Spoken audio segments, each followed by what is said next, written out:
እዚህ ጋር ያሉ ሰራተኞችን ፊልተር ማድረግ ከፈለግን በየዲፓርትመንት ለምሳሌ ዲፓርትመንት አበበ ኮፒ ኮንትሮል ሲ እዚህ ደግሞ ኤችአር ጋር መተን ኮንትሮል ቪ ማርኬቲንግ ላይ ደግሞ ያለው ለማ ኮንትሮል ሲ እንደገና ደግሞ መተን እዚህ ማርኬቲንግ ጋር ኮንትሮል ቪ ካረግን በጣም ነው ጊዜ የሚፈጅብን ማለት ነው። እንዴት በቀላሉ እዚህ ጋር ያሉ ሰራተኞችን ፊልተር በማድረግ በየዲፓርትመንታቸው እንደምናደርግ ነው የምናየው። በቅድሚያ እዚህ ኤችአር የሚለው ጋር ክሊክ እናደርጋለን። ከዛ ኢዚኳልቱ ነው የምንለው። ኢዚኳልቱ ካልን በኋላ ፊልተር ብለን እንጽፋለን ማለት ነው። ከዛ በመቀጠል ቅንፍ ነው የምናደርገው።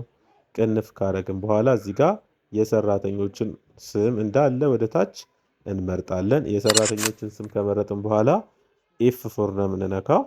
ኤፍ4 በማለት ክሎዝ ማድረግ እንችላለን። ከዛ በመቀጠል ኮማ አሁን ደግሞ ዲፓርትመንታቸውን ወደ ታች እንደዚህ እንመርጣለን። ዲፓርትመንቱን ከመረጥን በኋላ አሁንም ከኪቦርዳችን ላይ ሄደን ኤፍ4 የሚለውን እንነካለን ማለት ነው። ከዛ በመቀጠል ኢዚኳልቱ ከዛ ኤችአር የሚለውን ነው የምንነካው ማለት ነው። ከዛ ቅንፋችንን እንዘጋና ኢንተር ስንል ልክ እንደዚህ ፊልተር ያደርግልናል ማለት ነው። በኤችአር ላይ ያሉ ሰራተኞችን ሌሎችንም እንዲሰራልን እዚህ አበበ ጋር እንመጣና ይዘን እንደዚህ ወደ ጎን ድራግ እናደርገዋለን ማለት ነው።